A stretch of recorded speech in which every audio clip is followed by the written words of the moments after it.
My name is Emma Carver. I am 30 years old and I live in Nashville, Tennessee.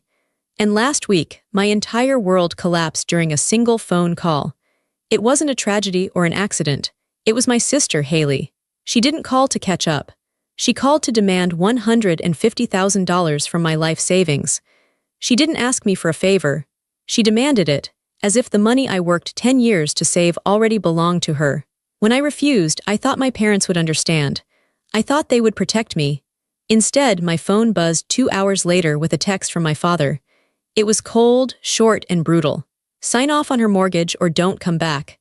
I read those words 3 times. He wasn't choosing fairness. He was choosing control. In that moment, I realized my role in this family wasn't daughter. It was safety net. I didn't scream. I didn't fight back. I walked into my bedroom and packed a single bag. I bought a one-way ticket out of Nashville. Then, I sat down at my computer and locked down every financial account my sister had ever touched. I thought I was leaving just to save my money. But what I uncovered next changed everything I believed about the people I loved the most.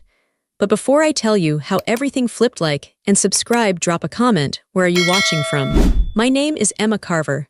I am 30 years old, and I live in Nashville, Tennessee. You might wonder how a 30-year-old woman allows her family to control her finances. You might ask, why didn't she stop it sooner? It is a fair question, but you have to understand that abuse in a family like mine doesn't start with a shout. It doesn't start with a slap. It starts with a whisper. It starts with a pattern so subtle that you don't even see it forming until you are trapped inside it. In the Carver family, the roles were assigned before I even learned to read.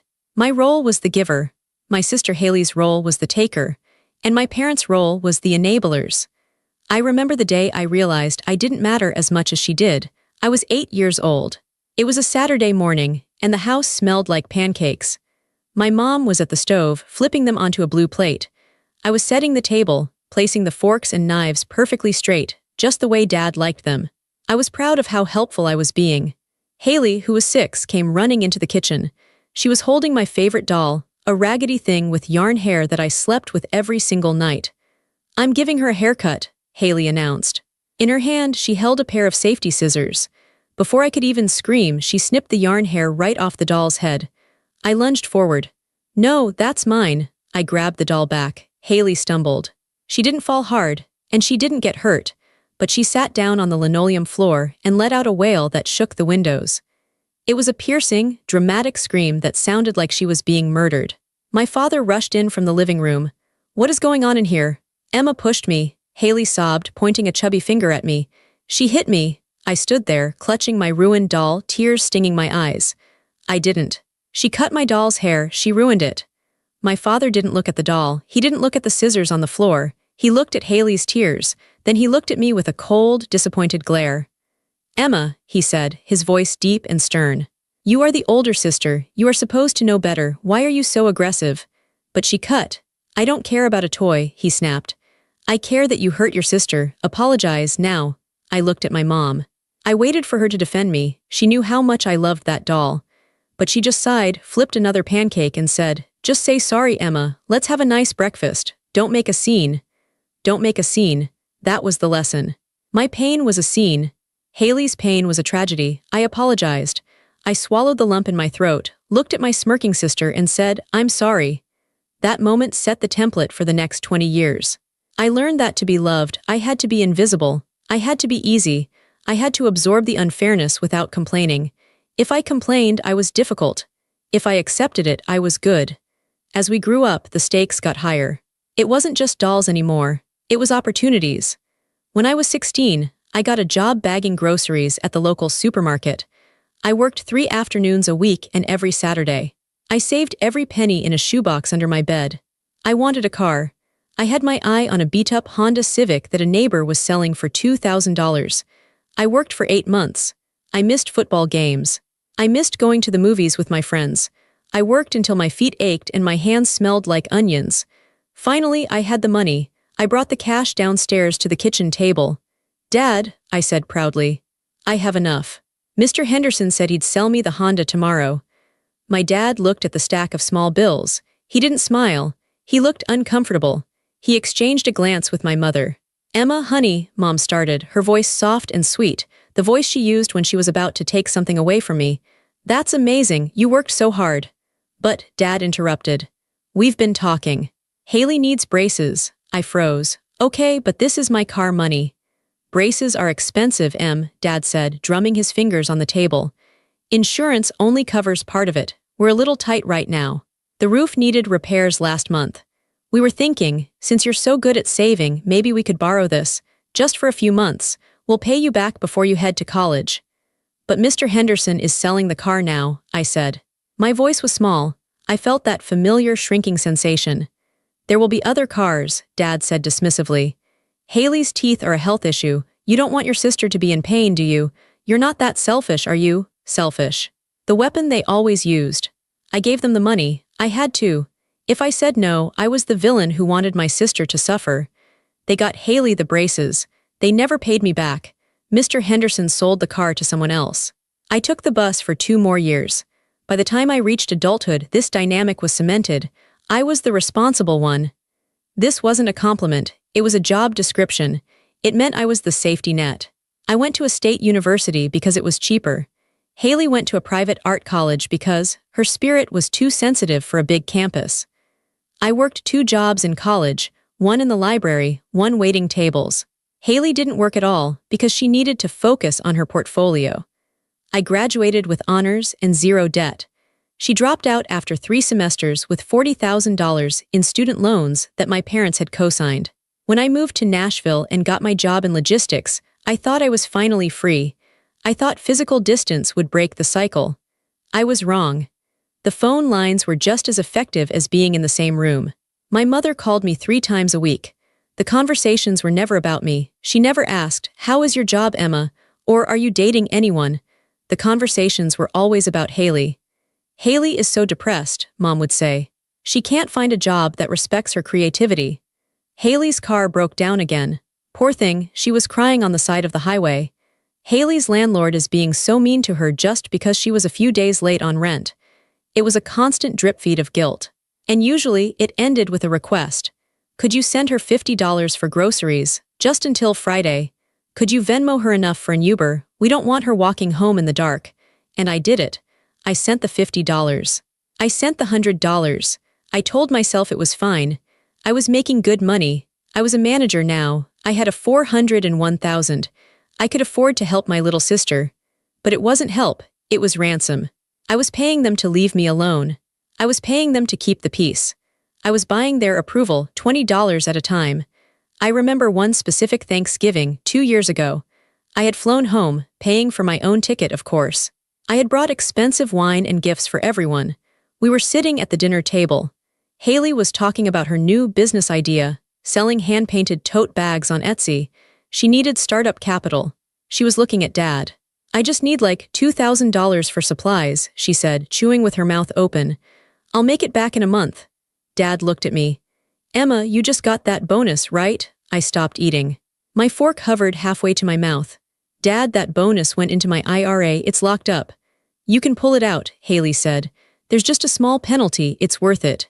This business is going to be huge." "I'm not pulling money out of my retirement for tote bags, Haley," I said. It was one of the few times I pushed back. The silence at the table was deafening. My mother looked down at her plate. My father's face turned red. "You think you're better than us," Dad muttered. "What?" I asked. "You think because you have a corporate job and a suit that you're better than your sister," he said, his voice rising. "You sit there and judge her dreams. It's ugly, Emma, it's really ugly." I didn't argue. I just finished my meal in silence. Later that night, before I drove back to the airport, I left a check for $500 on the counter. I told myself I was being generous. But I wasn't. I was being a coward. I was afraid that if I didn't pay, they would finally admit the truth. They didn't love me for who I was. They loved me for what I provided. I spent my 20s building a fortress of financial security. I maxed out my savings. I invested. I lived below my means. I drove a 10-year-old car. I clipped coupons. I did all of this because I knew, deep down, that no one was coming to save me. If I fell, I would hit the ground. If Haley fell, she would land on a mattress made of my money. I didn't realize that by building that fortress, I was just creating a bigger treasure chest for them to raid. They were watching my success not with pride, but with hunger. They were waiting for the right moment to ask for the big score. And when that moment came, they didn't ask. They demanded. The Tuesday it happened started like any other day. I woke up at 6 a.m., went for a run, drank my black coffee, and went to work. I spent 10 hours looking at spreadsheets and managing shipping routes. It was boring work to some people, but I loved it. I loved the logic of it. Input A leads to output B. If you follow the rules, the system works. My family was the opposite. In my family, input A led to chaos B. I got home around 7 p.m. It was raining, a cold, miserable Nashville rain. I was tired. I heated up some leftover soup and stood in my kitchen, listening to the rain hit the window. I felt a rare moment of peace. My apartment was small, but it was mine. I paid the rent. I bought the spoon I was holding. I owned the silence. Then my phone rang. The screen lit up with a photo of Haley sticking her tongue out. It was an old photo from when we were teenagers, back when I still thought we were on the same team. I hesitated. My thumb hovered over the red decline button. I knew I should let it go to voicemail. But the conditioning was too strong. What if it's an emergency? What if she's hurt? I slid the green button. Hello, Emma. Oh my God, you need to sit down. Her voice wasn't crying. It was screaming with joy. It was frantic, high-pitched, and fast. I'm standing up, Haley. What's going on? I found it, she breathed. I actually found it, the one. Found what, a boyfriend? No, the house in Oak Park, you know, the one near the cute bakery. The craftsman bungalow with the yellow door. My stomach tightened. Haley had been obsessing over buying a house for 6 months. It was a delusion. She had no steady income, a credit score in the 500s, and zero savings. Haley, I said, keeping my voice calm. We talked about this. You're not in a position to buy a house right now. The market is crazy. Stop, she interrupted. Stop being such a downer for 1 second. Just listen, it's perfect. It has a sunroom for my painting studio. It has a massive backyard for a dog. I'm going to get a golden retriever, by the way. It's walking distance to coffee shops. It is literally the life I am supposed to have. Okay, I said. It sounds nice, but houses cost money. How much is it? It's listed for $450,000, she said quickly, as if saying it fast made the number smaller. But the sellers are desperate. Dad thinks we can get it for $425,000 if we move fast. Dad thinks, I asked. So you've talked to Dad? We've been on the phone all day, she said. He's so excited, Emma. He really wants this for me. He says it will finally give me the stability I need to launch my art career. I felt a flash of irritation. Dad couldn't afford a $425,000 house either. He was retired. His pension was decent, but not buy a second home decent. So how are you paying for it, Haley? I asked. Do you have a pre-approval letter from a bank? Well, that's where it gets a little tricky, she said. Her voice shifted. It went from excited to smooth. It was the voice of a salesperson. The banks are being stupid about my income history. They don't understand freelance work. They want to see W-2s, which is so outdated. It's not outdated, Haley. It's proof you can pay the loan back. Whatever, she snapped. Dad is going to co-sign, so the loan is covered. But to get the monthly payment down to something I can actually afford with my Etsy sales, we need a bigger down payment. We need to put down like 35%. I did the math in my head. 35% of $425,000. That was roughly $148,000. That's a lot of cash, Haley, I said. Where is Dad getting $150,000? He's not, she said. There was a pause. The rain tapped against the glass. He's not, she repeated. You are, I laughed. It was an involuntary, short bark of a laugh. Excuse me. Don't laugh, she said sharply. This is serious. Dad and I looked at the numbers. We know you have the money sitting in that high-yield savings account. Dad said you showed him the balance at Christmas. You have almost $160,000 in there. My blood ran cold. I had shown my father my account balance in a moment of weakness. I had wanted him to be proud of me. I had wanted him to say, "Wow, Emma, you've done so well." Instead, he had memorized the number.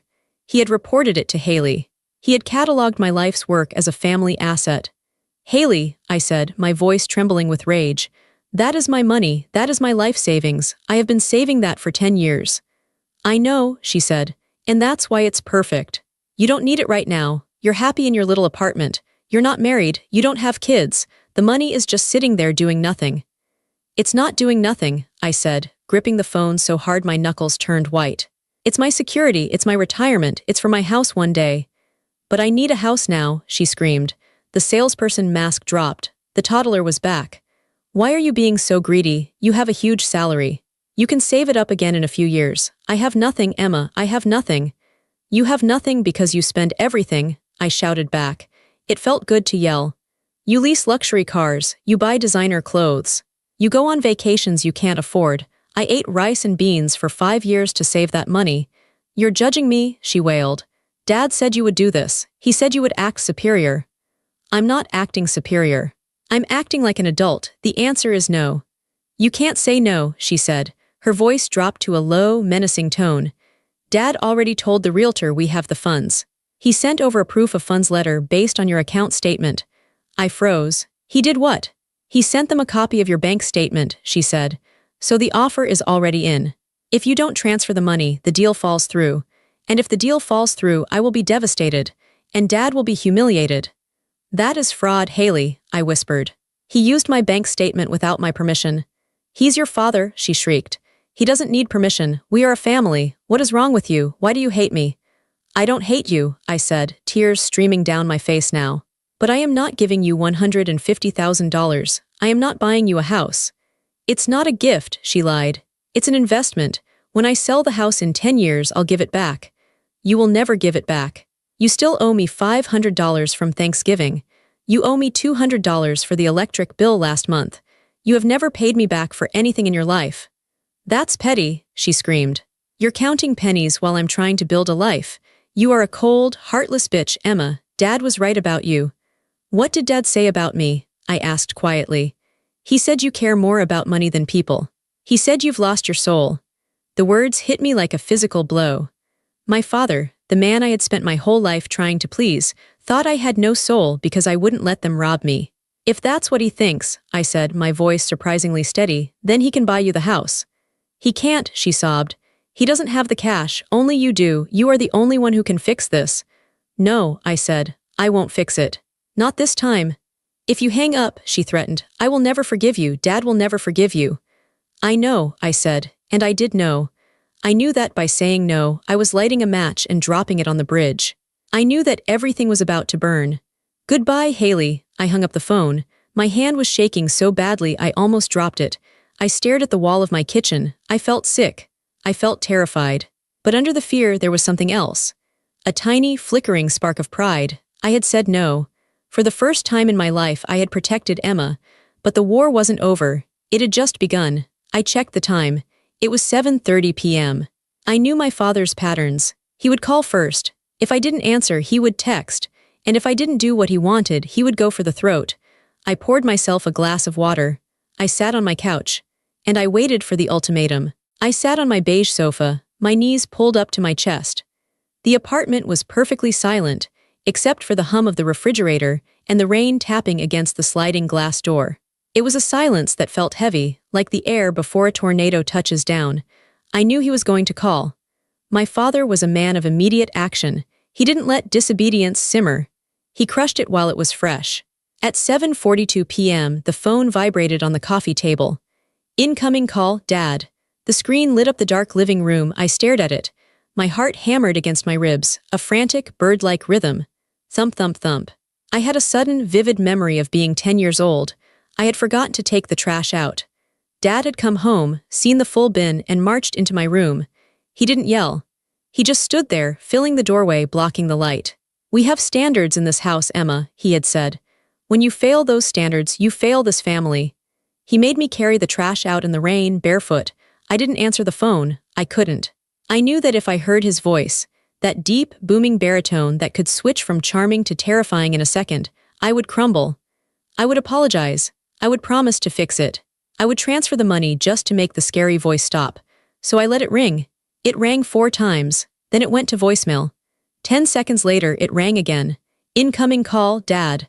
I watched the screen blur through my tears. I hugged my knees tighter. I can't, I whispered to the empty room. I can't do it anymore. The ringing stopped. Then, the vibration of a text message. 2 short buzzes. I reached out with a trembling hand and picked up the phone. The light stung my eyes. Dad, sign off on the transfer for her mortgage or don't come back. We don't have room in this family for selfishness. I read the words. Then I read them again. I didn't blink. I didn't breathe. Or don't come back. He wasn't asking me to reconsider. He wasn't asking to talk. He was issuing a decree. It was a binary choice. Option A, give Haley $150,000 of my hard-earned money and be allowed to remain in the family. Option B, keep my money and be exiled. It was a transaction. My membership in the Carver family had a subscription fee, and the price had just gone up to $150,000. I stood up. The blanket I had wrapped around myself fell to the floor. I walked to the window and looked out at the streetlights reflecting on the wet pavement. For years, I had told myself that my father was tough but fair. I told myself he pushed me because he saw potential in me. I told myself he was harder on me than Haley because he respected me more. It was a lie. I saw that now with a clarity that was sharp and cold. He didn't respect me, he used me. To him, I wasn't a daughter, I was a resource, I was a battery. When the battery is full, you use it. When the battery refuses to work, you throw it away. Selfishness. He used that word to shame me. But looking at my reflection in the dark glass of the window, I didn't feel selfish. I felt exhausted. I was 30 years old and I was still afraid of getting in trouble with my daddy. No, I said aloud. The words sounded strange in the quiet apartment. No. I turned away from the window. I walked into my bedroom. I didn't turn on the light. I pulled my suitcase out from the back of the closet. It was a large, hardshell gray suitcase I used for business trips. I unzipped it on the bed. I started packing.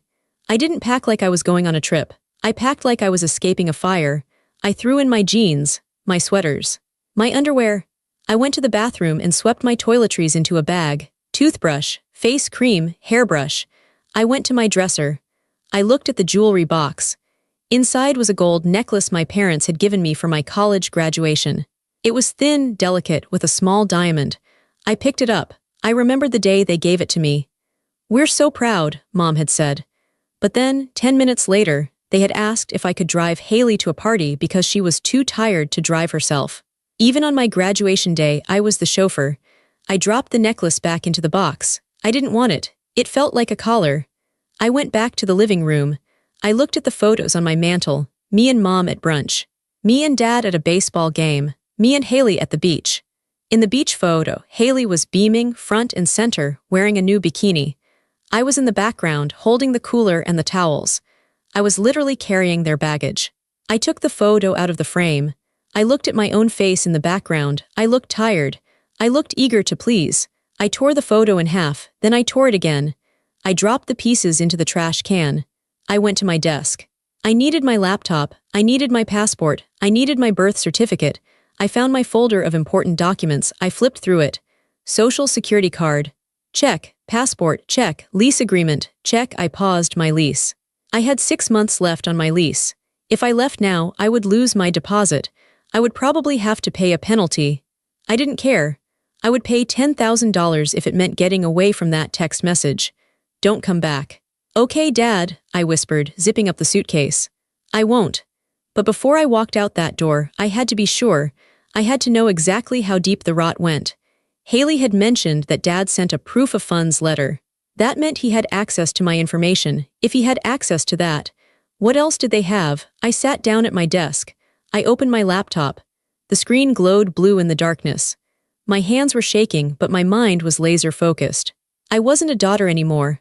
I was an auditor, and I was about to audit my own life. I logged into my primary bank account first. My fingers flew across the keyboard. Username, eCarver1995 password. I was holding my breath as the page loaded. The balance was there. $158,400. It was safe. They hadn't touched it yet. I let out a breath I didn't know I was holding. But I knew I couldn't relax. Haley said Dad had sent a proof of funds letter. That meant he had a statement. How did he get a statement? I clicked on Profile and Settings. I clicked on Paperless Settings. It was set to digital only. I clicked on Email Address for statements. My heart stopped. There were 2 emails listed. emma.carver@gmail.com primary, dadcarversr@yahoo.com, secondary CC for all statements. I stared at the screen. He had added himself. When? I checked the log. Added. 4 years ago. 4 years. For 4 years, every time I got a monthly statement, he got one too. He had been watching my savings grow. He knew every deposit. He knew every bonus. He had been tracking my net worth like a hawk watching a field mouse. He hadn't added himself to help me. He added himself to monitor the inventory. I deleted his email immediately. Then I changed my password. I made it something complicated, a string of random numbers and symbols that had nothing to do with my childhood dog or my birthday. But I wasn't done. If he was watching my savings, what was Haley doing? I opened a new tab. Annualcreditreport.com. I needed to see everything. I answered the security questions. Which of these addresses have you lived at? What is the monthly payment on your car loan? The report generated. It was a long PDF. I started scrolling. Mortgage inquiries, 0 car loans, paid in full credit cards. I scanned the list. Chase Sapphire Preferred. Open 2021. Status, current, CD double cash. Open 2019. Status, current. American Express Gold. Open 2020. Status, delinquent. I froze. American Express Gold. I didn't have an American Express Gold card. I had never applied for one. I thought the annual fee was too high. I clicked on the details. Authorized user, Haley Carver. Current balance, $7,422. Status, 60 days past due. The room started to spin. She had opened a card in my name. Or more likely, she had intercepted a pre-approved offer at my parents' house, where I still got some junk mail, and filled it out. She added herself as an authorized user, and she had been using it for 3 years. I looked at the balance history. $200 at Sephora, $400 at a boutique hotel in Charleston, $150 at a sushi restaurant, $1,200 for Apple Store. She had been living a life of luxury on my credit, and she had been making the minimum payments. Until 2 months ago, she stopped paying. That's why the status was delinquent. That's why my credit score, which used to be 800, was now sitting at 740. She was sinking my ship to keep herself afloat. I felt a wave of nausea so strong I had to put my head between my knees. This wasn't just borrowing. This was identity theft. This was a felony. My sister, the one I had protected on the playground, the one I had bought ice cream for, was a criminal. And I was the victim. I forced myself to sit up. Keep digging, a voice in my head said, find it all. I remembered the old savings account at the credit union. It was a small local bank in my hometown. My parents had helped me open it when I was 16 to save my waitressing tips. I hadn't used it in years, but I kept it open because it had no fees. I usually kept about $500 in it as a rainy day fund. I navigated to the credit union's website. I had to reset the password because I hadn't logged in for so long. Finally, the dashboard loaded. Current balance, $12.45. I clicked on Transactions. August 14. Withdrawal transfer to H. Carver, $200 September 2. Withdrawal transfer to H. Carver, $150 October 10. Withdrawal transfer to H. Carver, $138. She had drained it. Slowly, systematically, like a leech. She knew I didn't check this account. She probably had the login saved on the family computer. Whenever she needed cash for a night out, for clothes, for drinks, she just logged in and took it. She stole my tips. She stole the money I made scrubbing tables when I was a teenager. But the worst discovery was yet to come. I logged into my Vanguard investment account. This was where my Roth IRA lived. This was my retirement. I went to account settings. I went to beneficiaries. I had set this up 5 years ago. I remembered listing my parents. John and Linda Carver, 50% each. I wanted to make sure they were taken care of if something happened to me. I looked at the screen. The names had been changed. Primary beneficiary, Haley Carver, 100%. Date modified, 6 months ago. I stared at the date, 6 months ago. I was visiting home for Dad's birthday. I remembered leaving my laptop open on the kitchen island while I went to pick up the cake with Mom. Haley had stayed behind because she had a headache. She hadn't had a headache. She had waited until I left. She sat down at my computer. She went into my most private financial settings, and she wrote herself into my will. If I died tomorrow, Haley would get everything. My savings, my investments, my life's work. She had literally positioned herself to profit from my death. I pushed my chair back from the desk. I stood up and walked to the bathroom. I leaned over the sink and dry heaved. Nothing came out but bile. I looked at my face in the mirror. I looked pale. My eyes were wide and terrified. But behind the terror, the anger was finally igniting. It started as a spark, but now it was a roaring fire. They didn't just feel entitled to my help. They felt entitled to my existence. They had stripped me for parts. Dad took the information. Haley took the credit. Mom took the silence. They were cannibals. I walked back to the desk. I didn't cry anymore. I felt cold, clinical. I connected my printer. I printed everything. I printed the email settings showing Dad's address. I printed the Amex statements showing Haley's spending. I printed the credit union transfers. I printed the beneficiary change log. The printer whirred and spat out page after page of evidence. It was the physical proof of my family's betrayal. I stacked the papers into a neat pile. I put them in a manila folder. Then I picked up my phone. I didn't call Dad. I didn't call Haley. I looked up a number I had in my contacts. Morgan Tate. She was a financial advisor I had hired a few years ago to help me set up my IRA. She was tough, smart, and expensive. It was 9 p.m. She wouldn't answer. I called her office voicemail. "Morgan," I said, my voice shaking but clear. "This is Emma Carver. I need an emergency meeting tomorrow morning. As soon as you open, I think. I know my family has been stealing from me. I need to lock everything down. I need to go to war." I hung up. I took the folder and put it in my suitcase. I zipped the bag shut. I put on my coat. I walked to the door of my apartment. I took one last look around. This was the place where I had been a daughter. When I walked out that door, I would be something else. I would be a stranger. I opened the door and walked out into the rain. The next morning, I sat in Morgan Tate's office. It was a glass-walled room overlooking downtown Nashville. It looked sterile and clean, the exact opposite of the mess my life had become. Morgan was a sharp woman in her 50s, the kind of person who didn't sugarcoat bad news. I had hired her 3 years ago to help me set up my retirement funds. I trusted her. She placed a thick file on the desk between us. She didn't open it immediately. She folded her hands and looked at me with a mixture of pity and professional anger. "Emma," she said, her voice low, "I need you to prepare yourself.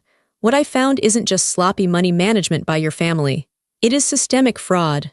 I nodded, though my throat felt tight. "Tell me everything." She opened the file. "We found the Amex card you discovered. That was just the tip of the iceberg. I ran a cross-reference on your social security number against recent loan inquiries." She slid a piece of paper across the desk. It was a list. A long list. 3 months ago, Morgan said, pointing to the top line, an application was submitted for a $40,000 personal loan through a peer-to-peer lending site. It was submitted in your name, using your old home address, your parents' house. "Did it go through?" I asked, my voice trembling. "No, it was denied because of a mismatch in employment history. They listed your employer as self-employed artist." "That's Haley's job title, isn't it?" I closed my eyes. Haley had tried to take out a $40,000 loan in my name to fund her lifestyle, claiming she was me. "There is more," Morgan continued. "I found 2 attempts to refinance your student loans. You paid yours off years ago, but there was an attempt to open a new education line of credit. And here is the big one." She pulled out a printed email exchange. "This is from a mortgage broker in Oak Park. It seems your father has been in communication with them regarding the house Haley wants to buy. In the pre-approval paperwork, they listed a co-borrower with assets totaling exactly the amount in your savings account." I stared at the paper. My father hadn't just demanded I sign the mortgage. He had already started the paperwork assuming I would. He had given them my financial profile. He had promised them my money before he even asked me.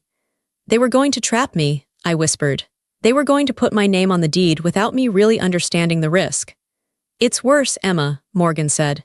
"If you had signed that mortgage and Haley defaulted, which, given her credit history, is a statistical certainty, the bank wouldn't just take the house. They would come for your assets, your savings, your future wages. Your father set it up so that you carried 100% of the risk, while Haley got 100% of the benefit." I felt a wave of nausea. This wasn't just favoritism. This was financial predation. My father, the man who was supposed to protect me from the world, was serving me up as a meal for my sister. "What do I do?" I asked. Morgan leaned forward. "We go nuclear. We freeze everything. I've already drafted letters to the credit bureaus. We dispute the Amex as identity theft. We file a police report regarding the stolen savings from the credit union." "A police report?" I hesitated. "That would mean arresting Haley." Morgan looked me dead in the eye. "Emma, she stole money from a federally insured bank account. That is a crime. If you don't file the report, the bank assumes you authorized it. You won't get the money back. And more importantly, she will do it again. She will keep doing it until you have nothing left. I looked at the file. I looked at the evidence of years of betrayal. I thought about the text my father sent me. Don't come back. They had already decided I wasn't family. I was just a resource. Do it, I said. File the report, freeze it all. Walking out of Morgan's office, my phone began to vibrate. It didn't stop. It buzzed in my hand like an angry insect. 15 missed calls. Mom 8 missed calls. Dad 22 text messages. Haley, I sat in my car in the parking garage, the engine off, and just watched the notifications roll in. I didn't unlock the phone. I just read the previews on the lock screen. Mom, Emma, the bank just called Haley. Her card was declined. They said it's been flagged for fraud. What did you do? Dad, pick up the phone, Emma. Now you are acting like a child. Haley, you reported me. Are you insane? It was just a credit card. I was paying it. You are ruining my life. Mom, please, honey. Dad is furious. Just call the bank and tell them it was a mistake. We can fix this. Don't tear this family apart over money. That last message broke something inside me. Don't tear this family apart. In their eyes, I was the one tearing the family apart. Not Haley, who stole my identity. Not Dad, who tried to extort my life savings. Me, because I finally stood up. I realized then that the peace we had in the Carver family was actually just my silence. The only reason we looked like a happy family was because I absorbed all the dysfunction. I was the sponge that soaked up the mess so they could stay dry. I started the car. I didn't drive to my apartment. I drove to the park where I used to go when things got too loud at home. I sat on a bench and looked at the ducks floating on the pond. They looked so calm. I thought about my life. I was 30 years old. I had a good career. I had friends who respected me. I paid my taxes. I was a good person. Why did I feel like a criminal? Because they trained me to feel that way. I remembered a Christmas when I was 12. Haley had broken an ornament, a fragile antique glass ball that belonged to my grandmother. She started crying immediately. When my mom ran into the room, Haley pointed at me. Emma pushed me. I hadn't touched her. I was on the other side of the room. But my mom turned to me, her face tight with disappointment. Emma, you know better. You have to be more careful with your sister. I had tried to defend myself. I didn't do it. Don't lie, my dad had boomed from the doorway. Apologize to your sister. I apologized. I took the blame to stop the yelling. I took the blame to make the house quiet again. I had been apologizing for 18 years. I looked at my phone again, a new text from Haley. Haley, I hope you die alone, you selfish bitch. I stared at the words. Selfish. There it was again. But this time, it didn't hurt. It clarified things.